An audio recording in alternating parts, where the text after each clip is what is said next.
Hey guys, welcome back to the DrCliffAuD vlog. This is vlog number 151, and it is the first vlog of 2023, so happy new year. In light of the new year, I want to kind of go back and tell you everything that happened, at least to my recollection, over the course of 2022. But before I get into it, if you could do me a huge favor, click that like button. Lets me know that you want me to keep making vlogs just like this one. And if you have not yet subscribed to the channel with notifications turned on, go ahead and do that as well. I apologize, the past couple of weeks I've been traveling a lot, going back to Illinois and to Kansas for the Christmas holiday. And there were a lot of flight issues. Fortunately, I did not get stuck in any of those cities. Even though I flew Southwest, everything took off without a problem, and I have no idea how we escaped the travel nightmare. But here we are again, back to the vlogs, and I intend on continuing on with these vlogs here as we push through 2023. So, you know, beginning of 2022 started off strong. We just came off of a really good year in 2021, kind of getting over the whole COVID thing. What we didn't expect is to have really like the global market kind of tank and have inflation go like crazy. So that required us to increase prices inside of the clinic for both devices and services. All the hearing aid manufacturers, all the suppliers that we buy stuff from, they all increased their pricing up darn near close to 9 or 10%. Which is just crazy, astronomically high. But we ate some of that price increase, and then we passed down some of the price increase to our patients. But we ended up having a pretty good 2022. No complaints from me. We're still in business. We're still growing, so I'm a happy guy. We did lose Dr. Bryce Altis. He ended up moving out to California. He's still doing audiology out there. Haven't talked to him in a while. Hope that he's doing well. Bryce, if you're watching this, we miss you. And if you're ever back in Phoenix, make sure that you stop by and say hi. We lost Dr. Bryce Altis, but we gained two doctors really. So Leslie Balderas, who's now Dr. Leslie Balderas, was my extern from the year prior. She graduated with her degree in audiology in, I think, like May of 2022, and then we hired her on immediately to be an audiologist inside of our clinic. Very shortly after that, we also brought in an extern, so Kelsey Beck is the new extern that we have in the clinic here in May of 2023. She'll be graduating with her doctorate, but I think literally on the same day, we had a new doctor join the clinic, which is Dr. Rachel Cook. Now, you might be familiar with Dr. Rachel Cook already, because she is a co-host on the Dr. Cliff Show, which is probably one of the biggest things that we launched throughout the course of the year. It's definitely been one of the most time-intensive things that we've done. But we rented an entirely new studio space for that that's probably about 2 miles away from our clinic. And on Wednesdays, every Wednesday at 4 p.m. Arizona time, we drive over to that clinic and we run our live show, the Dr. Cliff Show, where we talk about all topics hearing related on that show. We've had a couple of great guests come in. The first year we had Barbara Kelly come in from the HLAA. We also had Doug Beck come in. We had my buddy Dr. Scott Frink come down from Salem, Oregon, from his clinic up there to talk about cross treatment and all of that. So if you guys have not been staying up to speed on the Dr. Cliff Show, man, how many episodes? We probably got 15 episodes or more at this point that we've done, because we've been doing it for, I don't know, 3 or 4 months at this point. So there's definitely a good amount of shows there. We are on a break right now of the show, but it will start back up here in early January again, and then we'll push straight through the entire year. Over the counter finally got finalized, I guess. We started seeing those products hit the market. So we got the initial guidelines, we went through the comment period, we got the final guidelines, we went through the period of time where we were solidifying the final guidelines, and then it finally went active, I think in like October, maybe October 17th of 2022. I can't remember the exact dates, but we've had over-the-counter hearing aids out there for a little bit. I have over-the-counter hearing aids for sale on hearingup.com. You know, I've been a big fan of over-the-counter hearing aids ever since it was announced in 2017 that they would be creating a new category for OTC devices, because I do think that it will help with accessibility and affordability. Whether or not it increases hearing aid adoption rates, I have no idea. Time is going to have to tell with that, because there are a lot more things that people look at rather than just price and on hearing aids. There's a lot of variables that go into it, so we'll see if that has a positive impact there.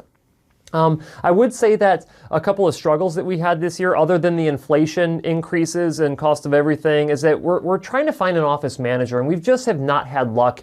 We're very big on making sure that we find the right cultural fit inside of our office, someone who has a personality, characteristics of being a good leader and a good manager of our team. We think that it takes all different types of personalities to make a team function really, really well, and we're looking for a very specific type of personality and type of individual to come in, because we've got to get Ashley a little bit more free time. She is just running herself ragged, managing the clinic and doing all the other things that need to be done for all the other business ventures that we have going on. You may have realized that here earlier in the year we rebranded the essentially the network is the Hearing Up Network now. It is no longer the Best Practice Pro Network.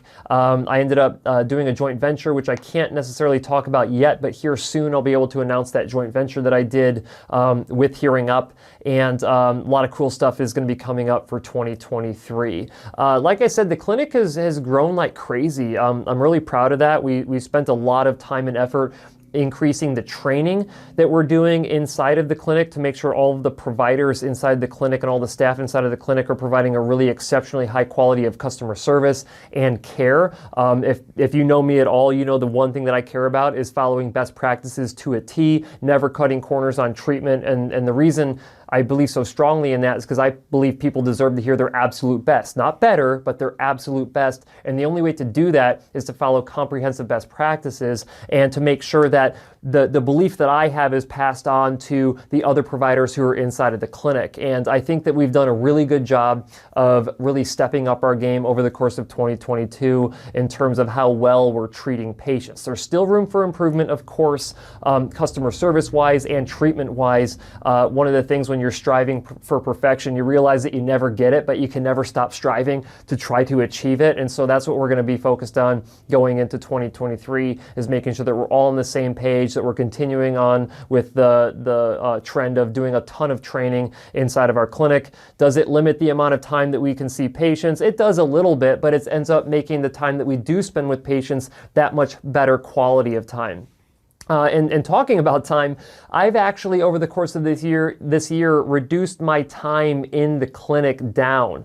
And basically what I mean by that is that I was starting the year, I was at 4 days a week inside the clinic. So I did not go into the clinic on Fridays because I was doing a content day on that day, and I would basically work Friday, Saturday, Sunday just creating content. Well, we've actually stepped me back down again. Now I'm in the clinic 3 days a week, and I spend Thursday, Friday, Saturday, and Sunday doing content. So I'm actually doing content more than I'm doing audiology inside of the clinic. And I just see that this is the natural progression for me in my career. And I wouldn't be okay with it if I didn't have really good audiologists inside of the clinic administering care. I think that has allowed me to really, I guess, kind of expand the benefit that our clinic offers individuals who have hearing loss, is that no longer do you have to just only see me and wait for my schedule to open so you can come in. Now we have several different providers that you can come in and see and get an exceptionally high level of care as well. And I would have to say that the best compliment that I've received all year was literally just the other day. A long-term patient, who has consistent issues with their hearing aids from a maintenance standpoint, came in and is like, I'd have an issue with how things are going with my treatment, but every time I come in here to get service, everyone has a smile on their face. They're all so open and helpful. Every time that I need or I'm having an issue with the hearing aids, you guys get it taken care of as fast as humanly possible. You set me up with loaners in the interim. Obviously, I would prefer that no one has consistent issues with their hearing aids, but it's a fact, it's going to happen. There's going to be certain individuals who have maintenance-related issues with their devices, even if they have the same devices as someone else who doesn't have maintenance-related issues. But that, I think, is a testament to the reason that they're so happy is not because the technology. The reason that they're happy is because of the service that we provide to this individual. And so I think that was probably my favorite thing, the favorite compliment that I got throughout the course of the year. Now, if you're a patient of mine watching and you have not left a review on Google for us, I would greatly appreciate it, because one thing you have to realize is that there's a lot of people out there who are struggling with their hearing, and they're just looking for what that answer is to solve the problem. And there's a lot of places that that they could go to and ultimately not have success with hearing treatment. And unless they see reviews on a website or on a Google listing, they're less inclined to actually schedule an appointment. So one thing that would help out not just me and my clinic, but what would help out these other individuals who are potentially just like yourself, who've been struggling with hearing loss, if you left a review on Google for Applied Hearing Solutions, a lot of these individuals would be able to see those reviews and be like, I think that person went through the same thing I'm going through. That place is the answer. And if you truly believe that what we do in our clinic is special, there's no better thing that you could do than to leave a review that could help somebody else out and help them identify that our clinic is the clinic that can help solve that problem for them. So, I hate to ask for stuff because I try to just give a bunch of value and not ask for a whole lot of stuff in return. But the one thing that would help out not just myself, but other people is for you to leave a Google review. If I've provided you with any amount of value up to this point. As far as what is going to happen over the course of 2023, I guess we'll see, because something interesting always happens. I mean, we'll probably figure out ways to do more content. I can tell you that sponsors are now starting to come in more. I'm not taking everybody who wants to be sponsored. And what I mean by that is like a lot of over-the-counter hearing aid companies are now like, oh, can you promote our product? I'm like, well, only if your product's good. So you won't see me doing any sponsor deals with any companies of products that I don't believe in. And my rule for any of these sponsors on top of that is that I have to create a video that has something of value for everybody, regardless of whether or not they purchase that particular product or not. So I'm interested to see who ends up making it inside of the Dr. Cliff ecosystem from a sponsor standpoint. I'm going to continue on with some of the same sponsors I've been working with thus far. All of my sponsors that I've worked with so far have been great, and I want to keep up those relationships because I think that they just have incredible products, and same products that I dispense regularly inside of my clinic, so it's not hard for me to say nice things about their devices. But a couple other things for 2023. I get to go to Australia this year. So I don't know, it's like the Australian Academy of Audiology down in Australia invited me to come out and be a keynote speaker at their conference. I think it's like early May. So I'll be taking a business trip down to Australia in May. I'll probably stay down there for an extra week just to make sure that the travel is worth it, because it's like an 18 to 22 hour flight to get down there, and that's from LA. So I also have to fly from Phoenix to LA to get on that international flight to go down to Australia. But that should be a fun trip. Hopefully I'll get some footage for you guys on that. And then right off the bat, actually, here I'm going to the Consumer Electronics Show in January. That's like the first week or second week of January. I think it's next week. I'm basically going next week. Rather, you're watching this on Sunday, so I'm going this week to the Consumer Electronics Show. I'm leaving on Thursday, and I'll be out there for 2 days or so doing some coverage out there. Was invited by Resound to come out there and do some different panels and stuff with them, but I'll also be able to see what else is going on in the world of consumer electronics and probably over-the-counter hearing aids. There'll be some different companies out there showcasing technology for that, so hopefully I'll find out some interesting information to share you guys. But as you can see, a lot of fun stuff happened over the course of 2022. I was insanely busy the entire year, which I love because my ADD tendencies definitely feeds towards that. 2023 should be just as exciting. Hopefully we don't see anything too crazy happen, but if it does, then we'll just have to react to it as it comes. So hopefully you guys enjoyed this video. I do hope that you have an extremely happy new year. Make sure that you set your New Year's resolutions to make sure that you're hearing your absolute best, as well as get into shape too, right? Like that's typically the resolution that everyone wants to make, is to get in better shape, get in better health as we head into the new year. So hopefully you do that as well. But again, hopefully you guys liked today's video. If you did, give it a thumbs up, and as always, I will see you next week.